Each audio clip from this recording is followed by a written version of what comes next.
Guys 2009 में बना एक ऐसा ऐप जिसके सबसे ज्यादा यूजर बेस हो और वो कंपनी बिक जाती है 2014 में $19 बिलियन में, वो भी मेटावर्स द्वारा यानी फेसबुक द्वारा। सो आखिर क्यों फेसबुक ने इतना बड़ा अमाउंट $19 बिलियन व्हाट्सएप पे खर्च किए? उसका कुछ तो रीजन होगा ना, क्योंकि मार्क ज़करबर्ग एक फ्यूचरिस्टिक आदमी है, वो हमेशा फ्यूचर को देखने के लिए जाने जाते हैं। मतलब वो आज की डेट में जो भी करते हैं वो फ्यूचर को देखकर ही करते हैं। सो गाइस, क्या आपने कभी ऐसा सोचा है कि आखिर व्हाट्सएप पैसा कैसे कमाता है? क्योंकि इसके जो जितने भी सर्विसेज है वो तो फ्री है। सो आखिर व्हाट्सएप के पास पैसा कहां से आता है? सो फरवरी 2014 में जब व्हाट्सएप को फेसबुक ने बाई किया था, जब उन्होंने खरीद लिया था, तो सितंबर तक आते आते उन्होंने $1.29 मिलियन का रेवेन्यू जनरेट कर लिया था। जी हाँ गाइस, इतनी जल्दी इतना बड़ा अमाउंट जनरेट करना is not a small thing, it's very big deal. और क्या व्हाट्सएप 2014 से पहले और 2009 के बाद क्या अपना रेवेन्यू जनरेट नहीं कर पा रहा था जो उसने फेसबुक को व्हाट्सएप बेच दिया? सो आइए गाइस, इस वीडियो में हम पूरी डिटेल में जानेंगे कि आखिर व्हाट्सएप पैसा जनरेट कैसे करता है, और व्हाट्सएप के लिए बहुत सारी कंट्रोवर्सीज भी चलती रहती है।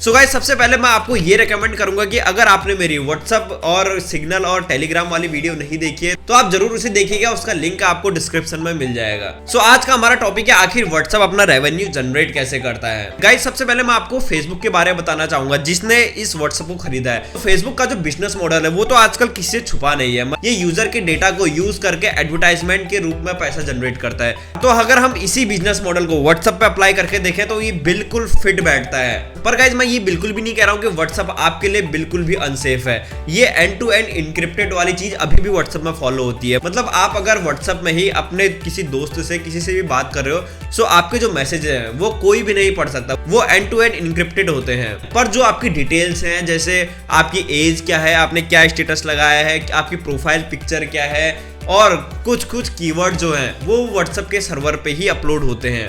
मतलब वो व्हाट्सएप से छिपे नहीं है। सो गाइस, इसी चीज को देखते हुए 2018 में व्हाट्सएप के जो को फाउंडर थे और फेसबुक के जो डायरेक्टर थे जॉन काउन ने अपना रिजाइन दे दिया था। अब गाइस, आप ही बताइए व्हाट्सएप कौन यूज नहीं करता है? जिसके पास स्मार्टफोन है उसमें से 100 में से 95% लोग व्हाट्सएप यूज करते हैं। तो 2020 में इसके यूजर 2 बिलियन से भी ज्यादा हो चुके थे और इसने फेसबुक, मैसेंजर और इंस्टाग्राम को बहुत ही जल्दी पीछे छोड़ दिया था। अब मैं यहाँ पर आपको एक और इंटरेस्टिंग चीज बताना चाहूंगा। जब व्हाट्सएप आया था तो व्हाट्सएप को डाउनलोड करने के लिए $1 पे करना पड़ता था और इसका सब्सक्रिप्शन भी लेना पड़ता था। जैसे 1 ईयर का सब्सक्रिप्शन $1 का था, तो इस चीज को बाद में रिमूव कर दिया गया और व्हाट्सएप हमेशा के लिए फ्री कर दिया गया। सो अगर मैं आपसे कहूं कि अगर फेसबुक ऐसा करता है कि वो व्हाट्सएप में $1 का सब्सक्रिप्शन रख दे, मतलब पर ईयर का या 1 मंथ का, तो मैं इस बात से बिल्कुल भी श्योर हूं कि लोग $1 पे कर देंगे। और आप सोच सकते हैं कि अगर सब लोग $1 पे करेंगे 1 ईयर के लिए तो उसका रेवेन्यू कितना जनरेट होगा। पर स्टिल फेसबुक ऐसा करता नहीं है।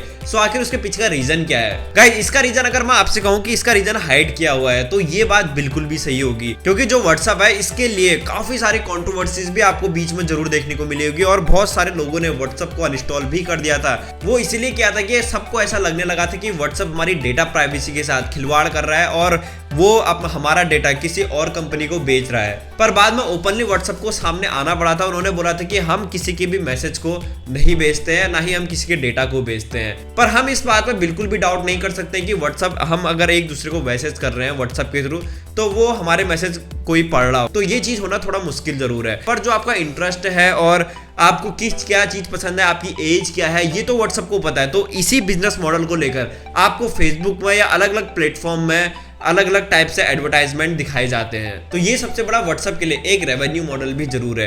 अब इसी बिजनेस मॉडल को लेकर फेसबुक भी काम करता है, क्योंकि फेसबुक में भी कुछ कीवर्ड के बेस पर ही चलते हैं। मान लीजिए आपने फेसबुक में कोई चीज सर्च करते हो या आप ऐसा कहते हो किसी को कि मुझे आईफोन लेना है या कुछ भी लेना है, सो आपको हर प्लेटफॉर्म में आईफोन के एडवर्टाइजमेंट देखने को मिल जाएंगे। तो वो सिर्फ इसलिए हुआ क्योंकि व्हाट्सएप जो है वो कीवर्ड के बेस में काम करता है। अगर वो कीवर्ड आपके मैसेज के साथ मैच होते हैं तो मतलब उस हिसाब से आपको एडवर्टाइजमेंट दिखाए जाते हैं। अब गाइज, अब तो व्हाट्सएप एडवांस होता जा रहा है। जैसे व्हाट्सएप ने अपना बिजनेस मॉडल लाया है तो ये वहां से भी रेवेन्यू जनरेट करता है, और व्हाट्सएप अब तो ऑनलाइन पेमेंट भी आपको दे रहा है। तो मतलब आप व्हाट्सएप के थ्रू ही पेमेंट कर सकते हैं, तो आपको कोई भी अदर ऐप की जरूरत ही नहीं पड़ेगी। तो यहाँ से भी वो अच्छा खासा रेवेन्यू जनरेट कर लेता है।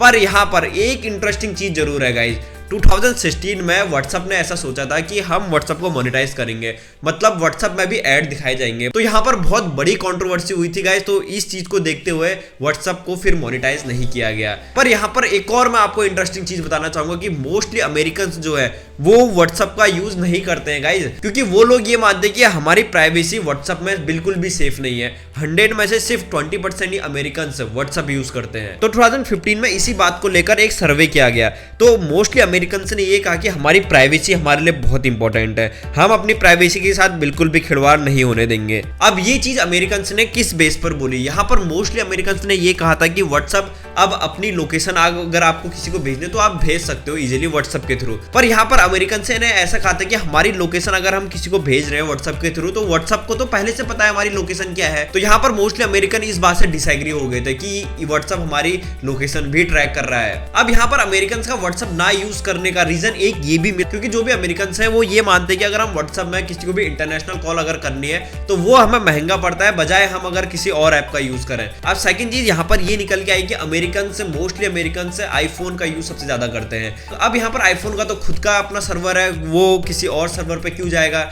उसका तो खुद का अपना मैसेजिंग सर्वर है। पर यहाँ पर मोस्टली अमेरिकन का ये मानना है कि अगर हमारे पास खुद का सर्वर है, उस फोन की कंपनी जो है उसका खुद का सर्वर है, तो वो दूसरे ऐप को क्यों डाउनलोड करे, अपना स्टोरेज क्यों भरे। पर यहाँ पर भी एक ट्विस्ट है गाइस, यहाँ पर मोस्टली अमेरिकन तो कहते हैं कि हम व्हाट्सएप का यूज नहीं करेंगे, पर ऐसा नहीं है कि वो फेसबुक मैसेंजर और स्काइप का यूज नहीं करते। वो इंटरनेशनल कॉल से लिए फेसबुक मैसेंजर और स्काइप जैसे ऐप्स का भी यूज करते हैं, क्योंकि फेसबुक जो है वो हमारे फोन में इनबिल्ड आता है, मतलब वो पहले से ही हमारे फोन में जरूर होता है। तो अमेरिकन से ये नहीं चाहते कि हम दूसरा ऐप डाउनलोड करें। अब यहाँ पर अगर उन्हें कोई भी इंटरनेशनल कॉल करनी होती है तो वो लोग माई लाइन का यूज करते हैं, मतलब उनका एक सॉफ्टवेयर है तो उसका ये यूज करते हैं जो पर मिनट में $0.001 चार्ज करता है। तो ये मतलब काफी ज्यादा चीप है उनके लिए, तो जिसकी वजह से उन्हें व्हाट्सएप की कोई भी रिक्वायरमेंट नहीं होती है। अब गाइस इस पूरे व्हाट्सएप का रेवेन्यू मॉडल का कंक्लूजन निकालूं तो आपने हर प्रोस्पेक्टिव से इसे देखा कि कौन लोग इसे सबसे ज्यादा लाइक करते हैं, कौन इसे डिसलाइक करते हैं और आखिर ये पैसा कैसे जनरेट करता है। तो यहाँ पर हमें बहुत सारी चीजें पता चलती हैं। अब जैसे जो फेसबुक है वो भी कीवर्ड के बेस में काम करता है, मतलब उसके अकॉर्डिंग आपको एडवर्टाइजमेंट दिखाए जाते हैं। तो व्हाट्सएप में भी कुछ ऐसा ही बिजनेस मॉडल चलता है। और सेकंड चीज व्हाट्सएप बिजनेस मॉडल, और थर्ड चीज व्हाट्सएप पे,